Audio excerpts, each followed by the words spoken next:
शहाजीबापू पाटील इकडून देशमुख घराणं, त्या दोघांच्यातच भांडण असतं. म्हणजे विकासाच्या नावानं खरडपट्टी, बोंब. जनतेला तुम्ही विचारा, दीपक आबा साळुंके पाटील, मी नाही म्हणत, जनता म्हणते उभा राहतेत का, जनता म्हणते नाही. आज खर तर सांगोला तालुक्यामध्ये म्हणतात की 5,000 कोटीचा निधी आला, पण निधी हा कॉन्ट्रॅक्टरच्या घशाला राहिला आणि राहिलेला तो आणणाऱ्या आमदाराच्या उशाला राहिला.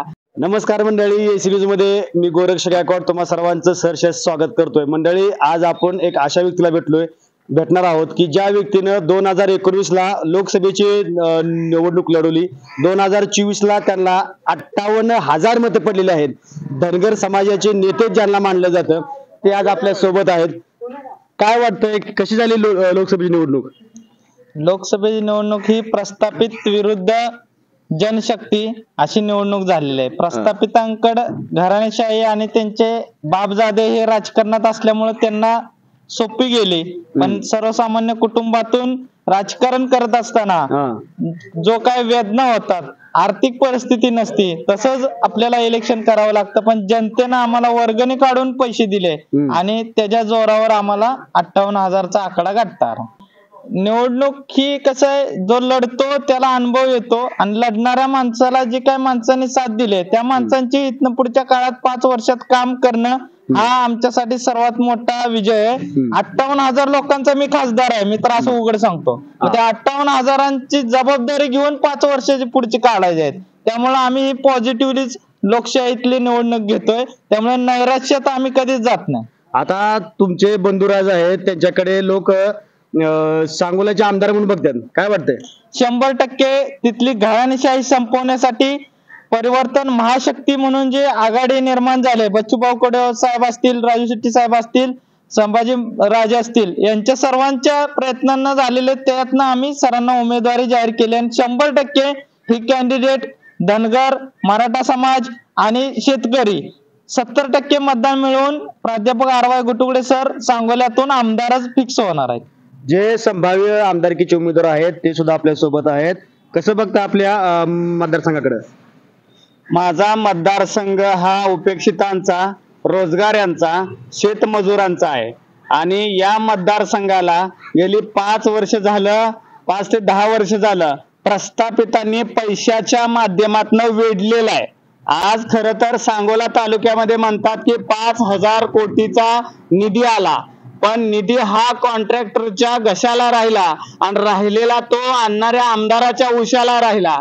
याच्यामुळं जनतेच्या घशाला पाण्याची कोरड पडलेली आहे. आता पावसाळा आहे म्हणून जनता जरा बरी आहे, पण उन्हाळा ज्या वेळेला होता त्यावेळेला या आपलं सांगोल्याचे पाणीदार आमदार हे दुष्काळातले आमदार म्हणावे लागतात. अशा प्रकारचे सांगोल्यातली स्थिती आहे. त्यामुळे ह्या वेळेला लोकांनी 100%, माझ्या आई वडिलांनी 12 वर्ष ऊसतोडी केल्या, मला गरिबी म्हणजे काय माहित आहे. आम्ही स्वतः ऊसाचा पाला पाचोळ्यात राहिलेलो आहे कोपीमध्ये, त्यामुळे गरिबी म्हणजे काय आम्हाला सांगायची गरज नाही. इथून पुढे लोकांची सेवा करण्यामध्ये आमचं पूर्ण घराणं, घुटुगडे परिवार आणि सांगोल्यातला परिवार सज्ज आहे.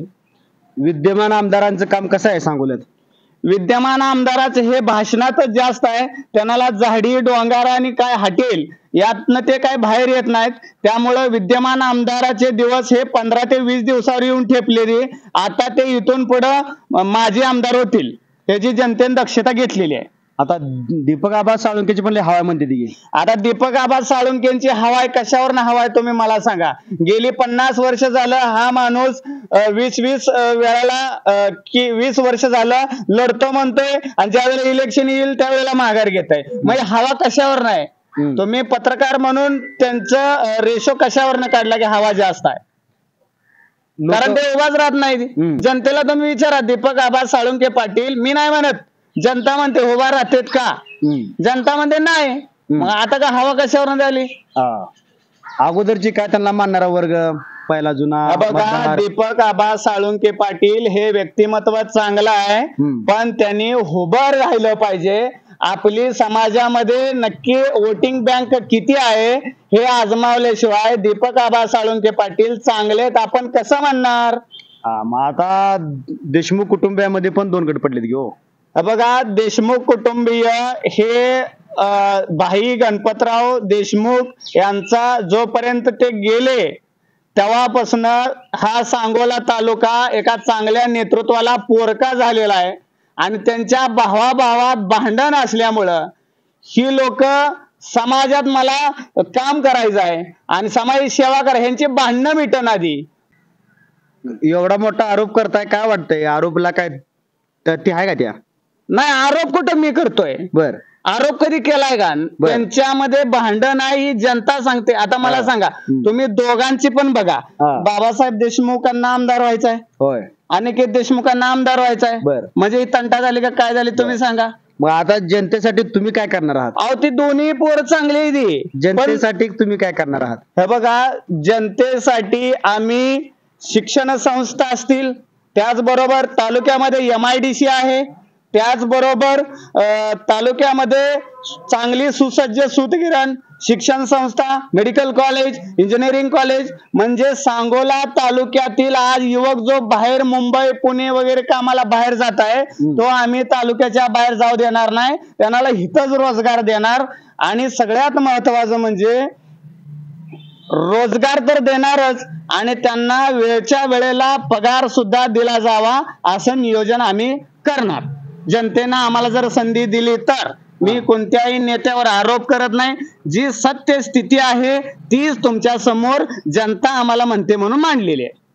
मग आता खरं खरं म्हणजे आतून कसं चालू आहे राजकारण सांगोल्याचं? खरं राजकारण काय चालू आहे? का वरून दाखवतात वेगळं, आतून हाय वेगळं, कोण कोणासोबत आहे, कोणाचा कोणाला पाठिंबा आहे, की भानगड काय आहे ती? सांगोल्याचं राजकारण आम्ही अभ्यास करण्या एवढं आम्ही मोठं नाही. बर, आम्हाला जनता काय म्हणते हे महत्वाचं आहे. आज गेली 50 ते 60 वर्ष झालं जनतेनं सांगोल्याचा अभ्यास केलेला आहे की सांगोल्यामध्ये काय केलं जातं. विकास करतो आम्ही, हे आणणार, दोघांच्या मध्ये भांडण असतं कायम. शहाजीबापू पाटील इकडून देशमुख घराणं, त्या दोघांच्यातच भांडण असतं. म्हणजे विकासाच्या नावानं खरडपट्टी, बोंबा बोंब. आणि जनतेची सेवा कोण करणार? ह्याला ह्यांचं पोरं, ह्यांची नातू शहाजीबापू पाटलांना त्यांनी आमदार कसा व्हावा हे वाढलेलं आहे. मग विकासाचं कुणाला पडलंय? आम्हाला वाटत नाही की मी आमदार व्हावा. जनतेचा विकास, बरं ठीक आहे, आरवाई गुटवड्यांचा विसरू, जनतेचा विकास कधी होणार हे सांगा. जनतेसाठी तुम्ही काय करणार हे सांगा. एकमेकांच्यावर टीका जर राहू द्या, करू नका, आम्ही नाही करत, कधी केल्या, पण जनतेचा विकास कधी करणार आहे हे तुम्ही लिहून द्या आणि मग जनता तुम्हाला आमदार करेल. आता शहाजी बापू तर म्हणतात एवढा मोठा कोट्यावधीचा निधी आणलाय तालुक्यात. बघा, शहाजी बापूचा निधी हा त्यांच्या जे काय मधला जो माणूस असतो आणणाऱ्याचा, एक तर त्या ऑफिसरच्या खिशात आहे, त्या कॉन्ट्रॅक्टरच्या घशात आहे आणि दुसरा राहिलेला तो कागदावरच आहे. त्यामुळे तिथलंच तळ उचलायचं, तिथंच भर घालायची, हाय तिथंच पसरायचं, असं काम सगळं तालुक्यामध्ये झालेलं आहे.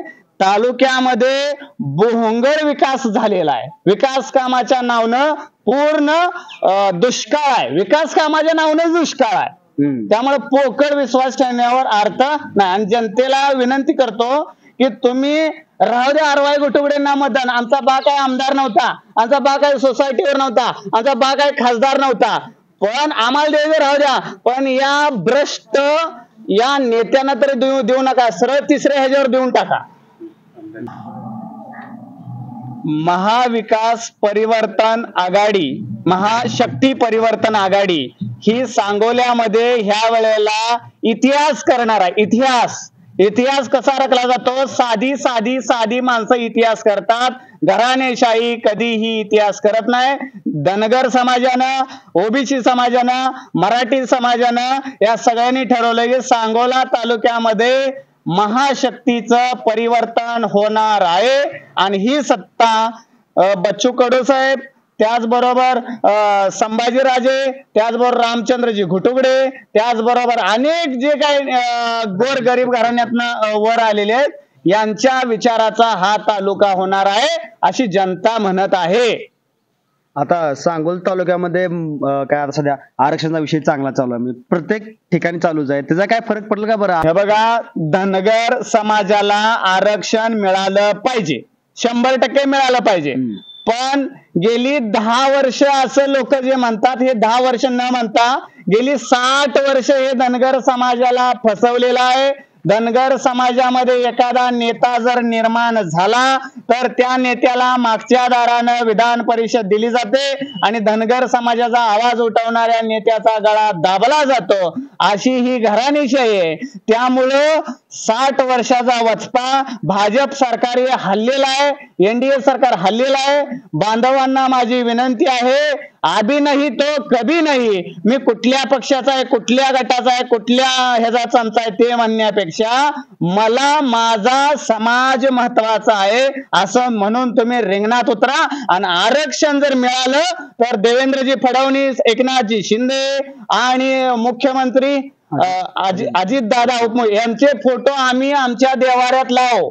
आमचा जो समाज आहे, समाजाला जर आरक्षण दिलं तर या तिघांचे फोटो आमच्या देवाऱ्यात लाव आणि नाही जर दिलं तर यांना सत्तेतनं तडीपार करू. मराठा समाजाचं आरक्षण चालू आहे, त्याबद्दल काय वाटतंय? मराठा समाजाचं आरक्षण चालू आहे. जरांगेजी पाटील साहेब हे जीवाचं प्राण करत आहेत. आमचं मत आहे मराठ्यांना आरक्षण द्यावं. ज्यांना कुणबी सर्टिफिकेट सापडलेले आहेत त्यांना ते लागू करावं आणि ते सुद्धा ओबीसी मध्ये जर बाबांनो नियमानुसार येत असतील तर त्यांना तिथं दिलं जावं.